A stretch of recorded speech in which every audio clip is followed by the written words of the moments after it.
Welcome back to BCN news.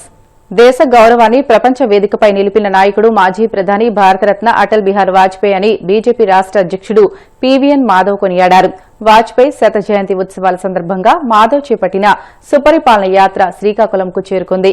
Vajpayee విగ్రహాన్ని ఆవిష్కరించిన అనంతరం మాధవ్ మాట్లాడుతూ సిద్ధాంతాలు, విలువలతో రాజకీయం చేసిన అరుదైన మహనీయుడు వాజ్పేయి అని అన్నారు. ఐటీ, పారిశ్రామిక, విద్య తదితర రంగాల అభివృద్దికి ఆయన పునాది వేస్తే దానిని కేంద్రంలో ప్రధాని మోదీ, రాష్టంలో ముఖ్యమంత్రి చంద్రబాబు కొనసాగిస్తున్నారని చెప్పుకొచ్చారు.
ఉత్తరాంధ్ర భక్తుల ఆరాధ్య దైవం విశాఖ బుర్జుపేటలోని కనక మహాలక్ష్మి అమ్మవారి మార్గశిర మహోత్సవాలు ముగిశాయి.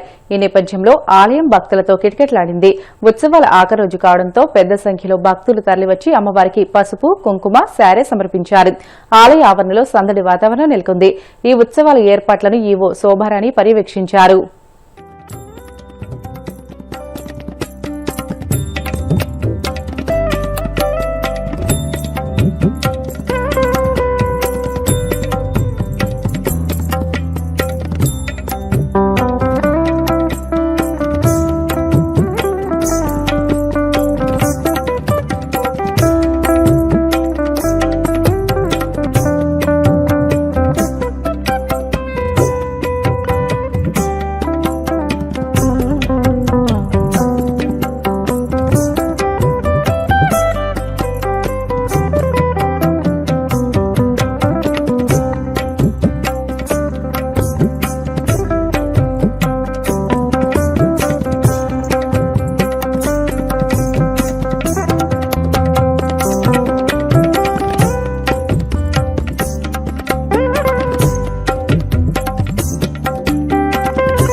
మాసంలో కనక మహాలక్ష్మి అమ్మవారిని దర్శించుకోవడం మాకు ఎంతో సంతోషంగా ఉంది. మేము చిన్నప్పటి నుంచి గుడికి వస్తున్నాము. ప్రతి సంవత్సరం లాగే ఈ సంవత్సరం కూడా అమ్మవారిని దర్శించుకున్నాము. మేమేం కోరుకున్నా ఆ కోరికలు తీరుతున్నాయి కాబట్టి మళ్ళీ ఈ గుడికి రావాలని కోరుకుంటున్నాము. ప్రతి సంవత్సరం లాగే ఈ సంవత్సరం కూడా కుంకుమ పూజ చేసాము, దీపారాధన చేసాము.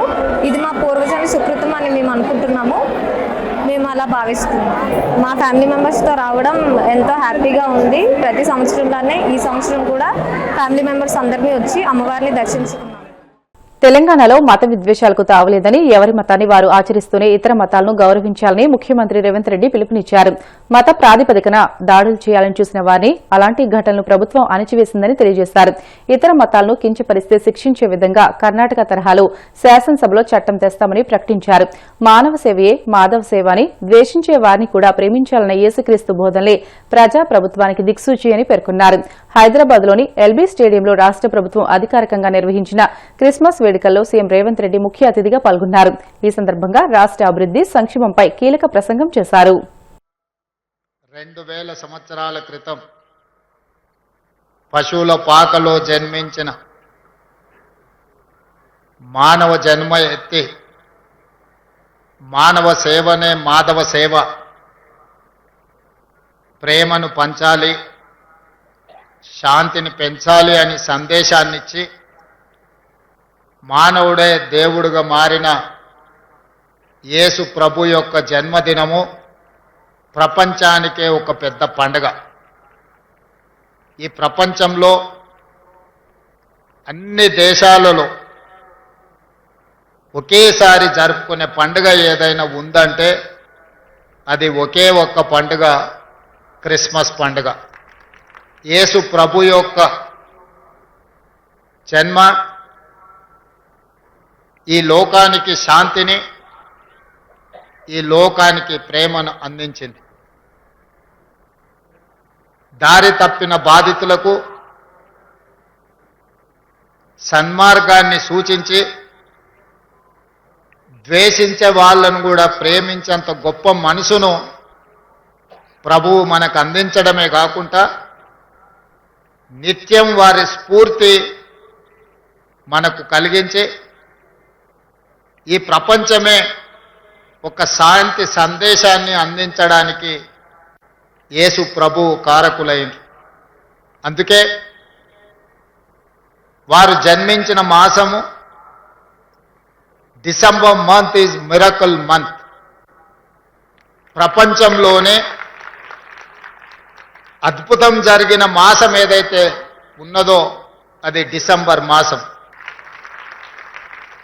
ఇదే కాకుండా ఇదే వేదిక మీద ఇదే మాసంలో డిసెంబర్ 7, 2023 నాడు పేదలు ఎన్నుకున్న ప్రభుత్వం, పేదలకు సేవను ప్రేమను అందించే ప్రభుత్వం, ప్రజాపాలనను ఇక్కడనే ప్రమాణ స్వీకారం చేసి బాధ్యత చేపట్టి 4 కోట్ల తెలంగాణ ప్రజలకు ఈరోజు శాంతిని అందించడమే కాకుండా సంక్షేమ పథకాలను ఈరోజు పేదలకు చేరవేస్తున్నాము. రాష్ట్ర ప్రభుత్వం ఎవరి మతాన్ని వాళ్ళు ఆచరించుకుంటూనే ఇతర మతాలను గౌరవించే విధంగా ఈరోజు పరిపాలనను కొనసాగిస్తున్నాం. నాకు నచ్చిన మతాన్ని నేను ఆచరించవచ్చు, అదే సమయంలో ఇతర మతాలను గౌరవించే వాతావరణాన్ని రాష్ట్రంలో తీసుకొచ్చినాం.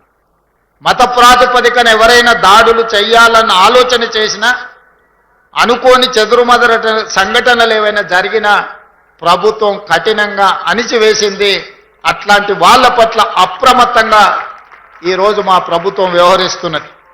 తొందరలోనే శాసనసభలో హేట్రెడ్ స్పీచ్ మీద కూడా చట్టాన్ని తెస్తాం.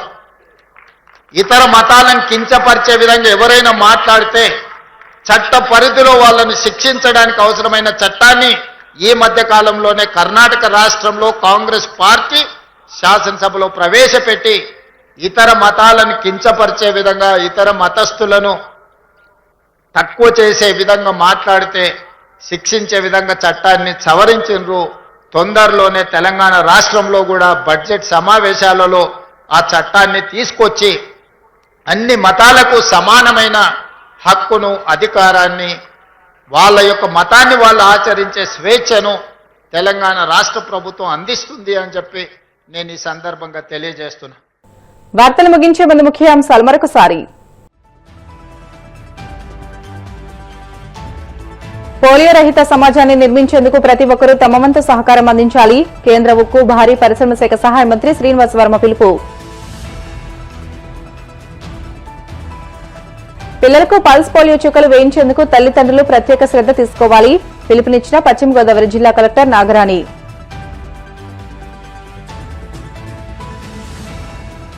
విశాఖను ఐటీ హబ్ గా మార్చాలనే విజన్తో ముఖ్యమంత్రి చంద్రబాబు పనిచేస్తుంటే వైసీపీ అడ్డుకుంటుంది. ఎమ్మెల్సీ పంచుమతి అనురాధ ధ్వజం. తెలంగాణలో మత విద్వేషాలకు తావులేదన్న ముఖ్యమంత్రి రేవంత్ రెడ్డి. ఎవరి మతాన్ని వారు ఆచరిస్తూనే ఇతర మతాలను గౌరవించాలని వ్యాఖ్య. ఇవి ఇప్పటివరకున్న బులెటిన్లోని అప్డేట్స్. మరిన్ని వార్తల కోసం BCN digital YouTube channel, Facebook పేజీని ఫాలో అవ్వండి. అప్డేట్ వార్తల కోసం ప్లీజ్ డూ సబ్స్క్రైబ్.